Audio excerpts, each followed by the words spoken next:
première vidéo depuis extrêmement longtemps en vrai. J'ai plein de choses à partager et ça aura un sujet spécifique. C'est... Comment dire ça en français? Je voulais parler un petit peu de mon cas, des avancées en fait de 2022 et de 2023 tout court. Il y a tellement de choses qui se sont passées déjà niveau santé mentale, santé physique, etc. Et je vais commencer par ça en fait.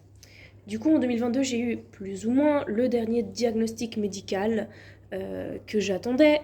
Et donc, on m'a dit que j'avais la fibromyalgie. Et pour ceux qui s'y connaissent un petit peu en termes médicaux, ça veut un peu dire on sait pas ce que t'as. Et du coup, quand on sait pas ce que les gens ont, on dit qu'ils ont de la fibromyalgie, des trucs inexpliqués et tout. Bref, c'était un petit peu chaud parce que, bah voilà, imaginez, vous souffrez pendant des années, on vous dit voilà, vous avez cette maladie. Mais cette maladie, en fait, c'est tout et n'importe quoi. Mais ça a quand même fait un petit déclic chez moi. Alors, je dis pas que je vais mieux à 1000%, ce serait faux, mais je vais quand même mieux que les années précédentes. Il y a le truc du sapin de Noël, je suis mort.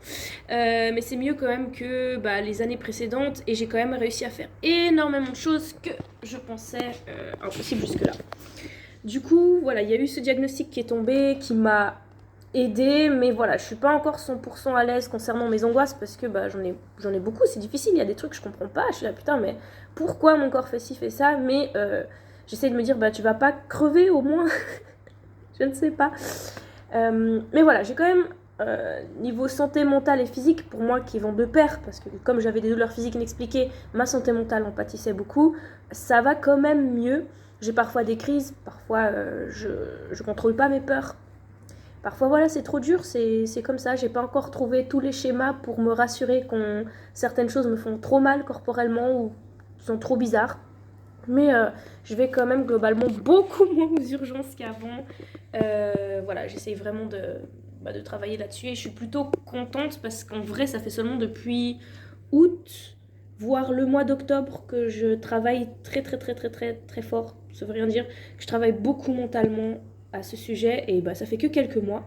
Donc hâte de voir dans 2 ans où j'en serai en général. Concernant mon appartement, parce que c'était la question, est-ce que je le garde ou pas, j'arrivais pas à dormir chez moi, trop d'angoisse, trop de douleurs physiques. Alors cet été, j'ai réussi à dormir presque un mois chez moi, évidemment avec des gens avec moi, j'arrive pas tout à fait à dormir toute seule. J'ai dormi 3-4 fois seule, mais voilà, c'est mon struggle, c'est quelque chose qui est un peu difficile pour moi, c'est de me retrouver seule la nuit. Mais j'arrive déjà à me retrouver seule la journée, ce qui était très très très anxiogène pour moi avant. Et j'arrive à dormir avec des gens chez moi sans anxiété. Ça veut dire que c'est vraiment un énorme pas. C'est tout ce que je ne pensais pas pouvoir faire les années précédentes en fait. Toutes ces choses, dormir chez moi même avec quelqu'un sans anxiété, avoir beaucoup moins d'anxiété, c'est des choses qui ne m'étaient pas arrivées depuis beaucoup d'années. Alors oui, j'ai des semaines moins bien, mais oui, j'ai aussi des semaines où ça va beaucoup mieux et je bosse beaucoup intérieurement et beaucoup aussi sur mes objectifs, même si je veux revenir sur ces objectifs parce que là aussi, des choses ont changé. Je me balade un peu chez moi, j'avoue, mais j'avais pas envie de mettre sur un trépied MDR. Du coup, oula, qu'est-ce que je voulais rajouter? Ah oui, du coup, cette année 2023, je me suis dit, je ne me mets plus de délai, d'objectifs précis. Je veux faire un truc, je me lance, je fais. Voilà. Je me suis rendu compte que je mettais beaucoup la pression. Je me disais, ouais, en 2023, je vais faire ci, je vais faire ça, je vais faire machin. Et au final, en fait, ça me met plus la pression qu'autre chose et je peux me permettre de ne pas le faire. Et j'avoue que j'ai fait énormément en 2022. Enfin, 2022, on début, déjà ce janvier 2023 tout court. Et j'ai beaucoup d'idées et je commence à faire pas mal de choses. D'ailleurs, je compte reprendre le sport. Je veux dire, ça fait des années que je pensais que c'était impossible que je puisse reprendre le sport à cause de ma santé physique. Demain, on y retourne. Je fais des exercices de physio qui sont un peu plus physiques. Alors, c'est peut-être du pipi de chat comparé à certains. Mais pour moi, c'est une montagne comparée à ce que je pouvais imaginer faire rien que janvier de l'année passée. Donc voilà, j'essaie de garder espoir. Je mets énormément de choses en place pour ma santé mentale, ma santé physique. Je commence à, comment dire ça, à oser imaginer un futur. chose qui était très difficile pour moi parce que c'était impensable. Et même si c'est un futur proche, hein, même si je parle d'un futur, même juste de la semaine d'après, c'est quelque chose que je ne pouvais pas planifier avant et que je peux planifier dorénavant, rien que la semaine d'après, c'est chouette. Bah, d'ailleurs, je suis allée en vacances à Milan l'année passée, en octobre. C'est la première fois que je partais en vacances depuis 4-5 ans, je pense, que je sortais de la Suisse. Alors oui, il y a eu le Covid, mais c'était surtout aussi mes angoisses. Hein. Moi, prendre le train plus de 10 km, je meurs. Alors, aller à Milan, ça m'a fait mes meilleures crises d'anxiété dans le train. Enfin, j'habite à 3 heures de train de Milan, du coup.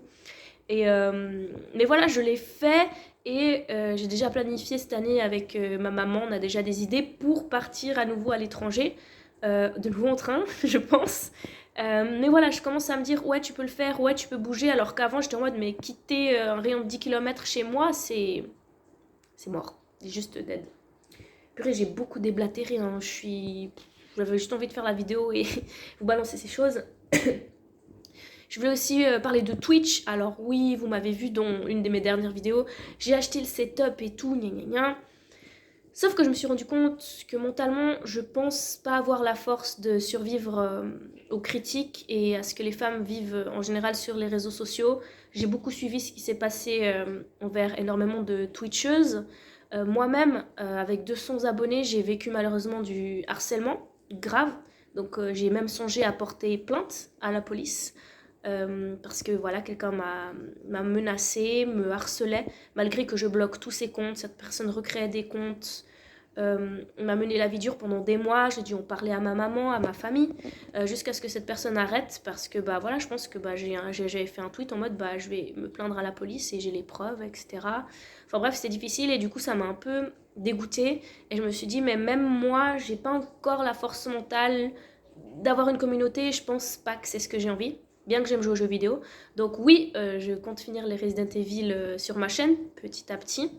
Oui, j'ai envie de streamer Harry Potter, tout ça. Mais ce sera vraiment sans planning, sans machin. Enfin, les gens qui veulent venir viennent. Et puis voilà, j'ai pris conscience de mes faiblesses. Je les connaissais déjà, mais c'était encore... En fait, vivre le truc, j'étais en mode, ah ouais, c'est vraiment un peu c'est là ma faiblesse, c'est là où ça pêche, c'est là où c'est difficile. Donc du coup, voilà un peu pour Twitch, tout ce qui est du gaming, etc. Je me concentre sur d'autres choses cette année. Bah, c'est vraiment... Bah, l'année passée, c'était santé physique, mais surtout gérer mes angoisses, mieux connaître mon corps. Et cette année, bah voilà, j'ai commencé janvier avec du sport et j'aimerais faire à mon rythme pour la santé physique et mentale. Et d'ailleurs, je voulais vous montrer un truc trop cool parce que j'ai commencé à faire pousser du persil chez moi. Et il y a les premières pousses déjà, alors qu'on est en janvier. Voilà. Mon petit, là il y a les petites plantes. Et là, on peut remarquer qu'il y a quelques pousses et tout, c'est sympa. Du coup, voilà, je suis grave contente. Et puis, bah, pour moi, c'est énormément de choses, c'est des petites choses. Et bah, je suis contente de pouvoir partager avec vous. En fait, rien que le fait que je sois en vie là, genre chouk, et que je puisse faire une vidéo si décontractée, alors qu'avant, j'étais toujours en mode super nerveuse. Donc voilà, puis c'est aussi pour apporter du courage pour les gens qui ont des santé fragiles comme moi, que ce soit physique, psychique. Je sais à quel point c'est dur d'avancer, à quel point c'est dur de pas se comparer. Tous les jours, hein, je le fais. Hein. Je suis pas en mode ouh, maintenant je suis relax. C'est des chemins mentaux que je suis obligée de me répéter au quotidien, me dire mais non, c'est ton rythme, mais non, ça va aller. C'est pas grave si t'es plus pauvre que les autres. Enfin, voilà, tous les jours, je me dis putain, mais je suis quand même vachement pauvre, c'est chaud. Mais malgré que je sois vachement pauvre, je fais quand même beaucoup de choses pour moi. Je vais quand même pouvoir faire du sport, je fais pousser mes plantes. J'ai quand même fait un grand chemin mental qui m'a libéré de beaucoup de choses, etc. Bref, enfin voilà. Puis après, voilà, il y a d'autres trucs, on a chacun ses problèmes et j'ai pas envie d'en parler là, ici, maintenant. Mais je pense qu'il ne faut pas réduire toutes ces choses bien que j'ai faites et j'espère que vous aussi, vous arrivez à mettre en perspective tous vos petits pas qui au final font un énorme pas par rapport à où vous étiez avant. Et puis voilà. Du coup, il faut quand même que je fasse une fin de vidéo sympa. Je pense en entendant mon lave-vaisselle derrière, donc j'ai vraiment un timing pas de ouf. Mais peut-être que si je mets Pikachu comme ça là. Mais c'est pour dire que je pense avoir des idées de vidéos pour le futur. C'est juste j'ai un peu la flemmasse parce que j'ai tellement de trucs en même temps que je dois faire que c'est un peu chaud patate. Mais voilà, il y a des choses qui vont venir. Mais comme j'ai dit, je préfère ne pas me dire des objectifs et des délais. Je sais juste que je veux faire. Maintenant, je n'ai qu'à faire. Et je vous souhaite tout de bon. Je vous fais plein de bisous. Beaucoup de courage. Franchement, j'ai pas dit la moitié de ce que je voulais dire dans cette vidéo. Mais je le ferai peut-être d'ici la fin de l'année, rétrospectivement. Parlons plus sérieusement de tout ce qui est un peu difficulté physique, mentale, etc. Parce que je sais que... Voilà, on dirait que tout va bien. Mais en vrai, c'est vraiment un challenge et je suis vraiment... voilà, j'aimerais apporter quelque chose en plus. Mais ça va venir. Du coup, voilà, je fais des bisous avec Pikachu, évidemment. Bye bye!